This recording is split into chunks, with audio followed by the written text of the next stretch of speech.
things won't naturally or kind of magically pause for you to catch your breath. It's really tempting to be like, okay, I'm just gotta get through this. I just gotta get through this week. Just gotta get through this next project. Just gotta get through this launch. Just gotta get through this next event or this next travel or this next conference or whatever it might be, right? But if you're constantly waiting for things to calm down before you give yourself permission to breathe, you're gonna be waiting a long time because things won't slow down until you slow down as the leader. And you can make that choice. Overwhelm, reaction mode, and just keeping up are the old way. You need real, root-level strategies and practical steps to grow your business or ministry without exhaustion and burnout. Hi there, we're Anna Saucier And Megan Gephardt, best friends and business consultants who help faith-filled women create sustainable growth through simple strategy with a people-first approach. Here at Apostolic Fruit, we hope to offer you clarity, support, accompaniment, and healing. One tiny step at a time. Hey friend, it's Megan Gephardt. Excited to have you back on the Apostolic Fruit podcast. So today's going to be a quick one, but a really important kind of tough love truth for you. And it's that things won't slow down until you slow down. And you have more agency over this than you may even realize or may even think.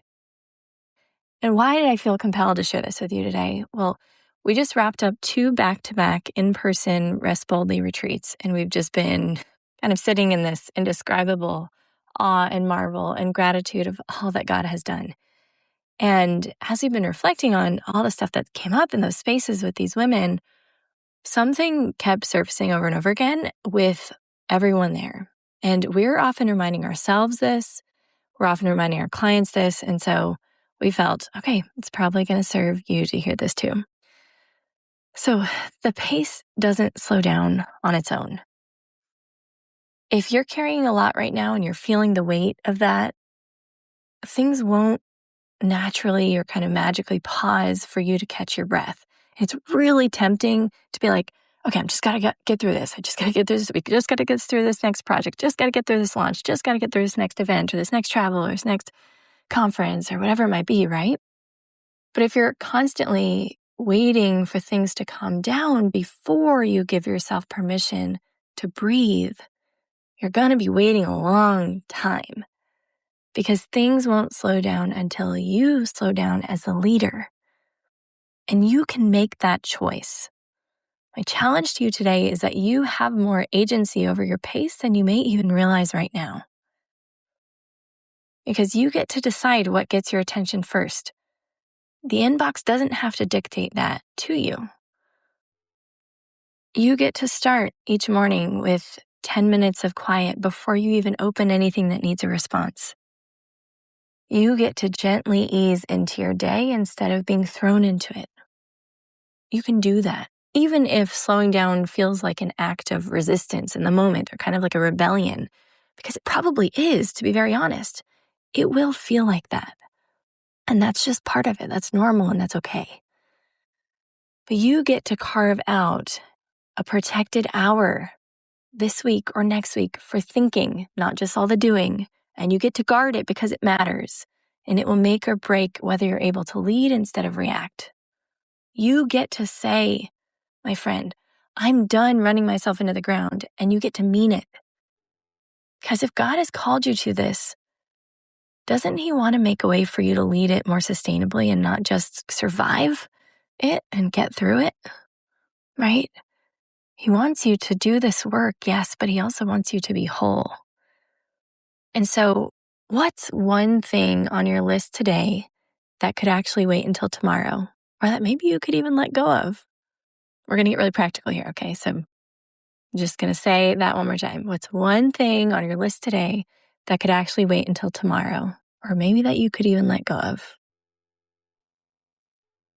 Number 2, what's one commitment that you may have said yes to that your body is now saying no to, that you really don't want to do, that you really may not have capacity for?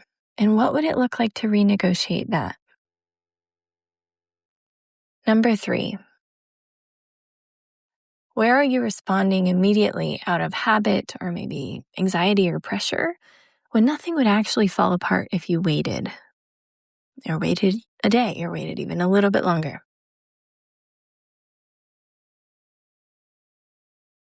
What boundary have you let quietly erode that is starting to slip back, right? But if you reset it this week, it would give you some breathing room, like real breathing room. Where can you reset a boundary?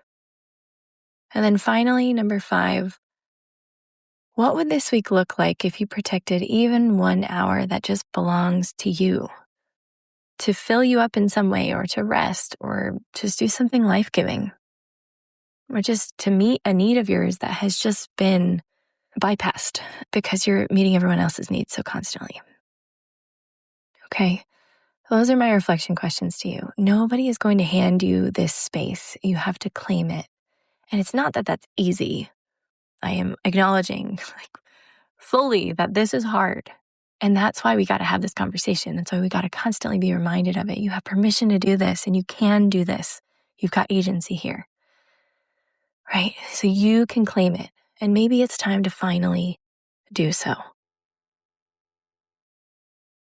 So finally, if you're hearing this and you're thinking, okay, I want this, Megan, but I don't even know where to begin because everything feels so full, or you need not only this permission to slow down, but you really need a fundamental reset because the sheer volume of stuff that is coming at you and on your plate, that's exactly what we do. Because when your work and your leadership or your business is structured well, the spaciousness doesn't have to be something you have to fight for anymore. It starts being something that's built in to the design itself. That's what we're going for, right? And so especially with summer coming, maybe schedules shifting or your capacity getting even tighter, or having more limited work time, the kids home or just out of routine, if this is the season to finally address the root of that, we'd love to talk. So we're here to have a conversation. We're here to support you in this. Nobody's going to hand you this space. It's time to claim it. We hope you loved today's episode. If so, would you take a moment to share it with a friend? If you haven't already, come connect with us human to human at apostolicfruit.com/connect. When you're ready, we'd love to support you more deeply. May the Lord bless you and keep you, make his face shine upon you and be gracious to you, and turn his face toward you and give you peace.